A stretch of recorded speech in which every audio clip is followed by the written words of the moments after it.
여러분 안녕하십니까? 미국 이민법과 이민 정책에 관한 중요한 뉴스들을 종합적으로 전해드리는 시간입니다. 오늘은 특히 이민자 여러분께 실질적인 도움이 될 수 있는 정보를 중심으로 정리해드리겠습니다. 먼저 전해드릴 소식은 불법 체류, 인구 감소에 관한 내용입니다. 최근 발표된 연구에 따르면 2025년 초부터 미국 내 불법 체류 인구가 감소세를 보이고 있습니다. 이는 이민 당국의 강화된 단속, 자진 출국 장려 프로그램 등의 정책 효과로 분석되고 있습니다. 이와 같은 변화는 특히 저학력 미국인 노동자들과 합법 체류 중인 이민자들에게 긍정적인 영향을 미치고 있습니다. 노동시장에서의 경쟁이 줄어들면서 이들의 임금이 소폭 상승하는 현상도 나타나고 있다는 분석입니다. 이는 합법적으로 체류 중인 분들에게 더 나은 고용 기회와 경제적 안정으로 이어질 수 있는 중요한 신호입니다. 다음으로는 ICE, 즉 이민세관 단속국의 접근에 대응하는 방법에 대해 알려드리겠습니다. 최근 현지 언론과 이민 전문 변호사들이 정리한 지침에 따르면 공항, 국경, 직장 혹은 주거지에서 ICE 요원이 접근할 경우 이민자들이 반드시 알고 있어야 할 6가지 대응 요령이 있습니다. 첫째, 침묵권을 행사할 수 있습니다. 질문에 답변하기보다는 변호사와 먼저 상담하겠다는 입장을 명확히 하시기 바랍니다. 둘째, ICE 요원이 신분증이나 영장을 제시하지 않으면 출입이나 질문에 대한 동의를 거부할 수 있습니다. 셋째, 집 내부 수색은 영장이 없을 경우 거부가 가능하며 문을 열지 않아도 됩니다. 넷째, 체포되었을 경우 반드시 변호사나 가족에게 연락할 수 있는 권리가 있습니다.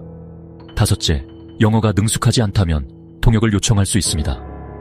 여섯째, 사건 발생 시 시간, 장소, 요원의 신분 등 모든 상황을 기록해 두는 것이 중요합니다.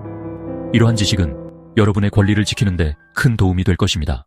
다음 소식은 드리머와 TPS 보유자들에게 시민권 획득 경로를 열어주는 법안의 제도입 소식입니다. 캘리포니아 출신 민주당 의원들을 중심으로 American Dream and Promise Act가 다시 의회에 상정되었습니다. 이 법안은 약 270만 명에 달하는 드리머들, 즉 어릴 때 부모와 함께 미국에 입국했지만 합법적인 체류 신분이 없는 이들, 그리고 약 40만 명의 TPS, 임시보호 신분 보유자들에게 시민권 취득의 길을 열어주는 내용을 담고 있습니다. 이 법안이 통과될 경우 해당 대상자들은 조건부 영주권을 거쳐 시민권을 신청할 수 있게 됩니다. 지금 당장은 통과 여부가 확정되지 않았지만 법안의 향방을 예의주시하며 준비를 하는 것이 필요합니다. 이번에는 트럼프 행정부가 발표한 새로운 투자 이민 프로그램인 트럼프 골드 카드 2025에 대해 말씀드리겠습니다. 이 프로그램은 $500만 이상의 투자를 조건으로 미국 영주권 및 시민권 신청 자격을 부여하는 제도입니다. 공식 웹사이트를 통해 대기자 등록이 가능하며 현재까지 수만 명이 등록을 마쳤다고 합니다. 이 제도는 고액 자산가를 대상으로 한 것이므로 일반적인 이민자 여러분에게 직접적인 관련은 적지만 투자 이민에 관심이 있는 분들께는 새로운 기회로 작용할 수 있습니다.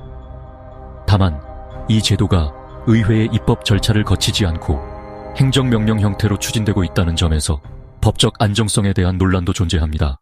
다섯 번째 소식입니다. 이민서비스국, 즉 USCIS가 추방 절차를 본격화했다는 발표가 있었습니다. 2월 말 지침 발표 이후 6월 초까지 약 26,700명 이상의 이민자에게 추방 통지가 발부된 것으로 알려졌습니다. 이 조치는 영주권자, 취업허가서 소지자 등 다양한 체류자에게도 적용될 수 있으며 서류의 미비나 조건 위반 등이 주요 사유로 지목되고 있습니다. 따라서 모든 체류자는 자신의 서류 상태를 수시로 점검하고 만일의 사태에 대비해 변호사와의 상담을 통해 법적 대응 전략을 수립해 두는 것이 중요합니다. 다음은 송금세 도입 논의에 관한 소식입니다. 최근 트럼프 행정부가 추진 중인 이민 관련 종합법안 One Big Beautiful Bill에는 해외 송금에 대해 3.5%의 세금을 부과하는 항목이 포함되어 있습니다. 이 조치는 특히 가족에게 송금을 의존하고 있는 필리핀계, 멕시코계 등 이민자 커뮤니티에 상당한 부담을 줄 수 있다는 우려가 제기되고 있습니다. 아직은 법안 단계이지만 실제 시행될 경우를 대비해 송금 방식의 다변화, 수수료 절감 전략 등을 마련해 두는 것이 필요합니다. 국제 이민 흐름과 관련하여 전해드릴 소식도 있습니다. 독일 연방통계청 발표에 따르면 2024년 한 해 동안 독일에서는 약 29만 2천 건의 시민권이 승인되었습니다. 이는 전년도보다 46% 증가한 수치로 시리아, 터키, 이라크 출신 이민자들이 주를 이루었습니다.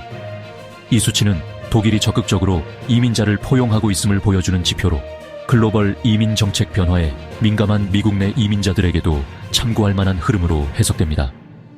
다음은 오바마 전 대통령의 메시지입니다.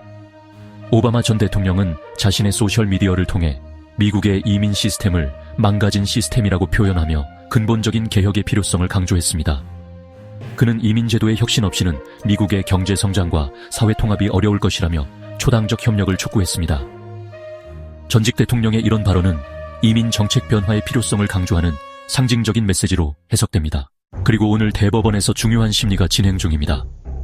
바로 트럼프 대통령의 행정명령 14160에 대한 위헌 여부입니다. 이 행정명령은 불법 체류자 부모에게서 태어난 자녀의 시민권 취득을 제한하려는 내용을 담고 있으며 현재 대법원이 이 조치의 합헌성 여부를 심리하고 있습니다.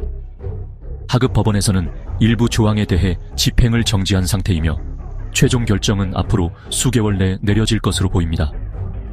이와 관련하여 출생 시민권 자녀를 둔 이민자들은 법적 상황에 대한 지속적인 모니터링과 함께 필요한 경우 법률적 자문을 받아야 할 것입니다. 마지막으로 인권 침해와 관련된 사건을 전해드립니다.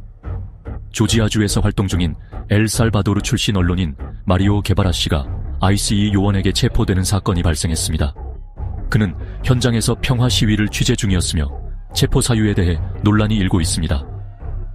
이 사건은 표현의 자유와 이민 단속 정책이 충돌하는 대표적인 사례로 언론인뿐 아니라 모든 이민자들이 자신의 활동이 불필요한 법적 위협으로 이어지지 않도록 유의해야 할 필요가 있습니다. 오늘 전해드린 변화 속에서 이민자 여러분께 가장 중요한 것은 바로 정보입니다. 신뢰할 수 있는 채널을 통해 지속적으로 정책 변화에 대한 정보를 얻고 필요시 전문가와의 상담을 통해 자신의 권리를 적극적으로 지키는 것이 그 어느 때보다도 중요해졌습니다. 지금까지 2025년 6월 19일 목요일 이민 관련 주요 뉴스를 전해드렸습니다. 시청해주셔서 감사합니다.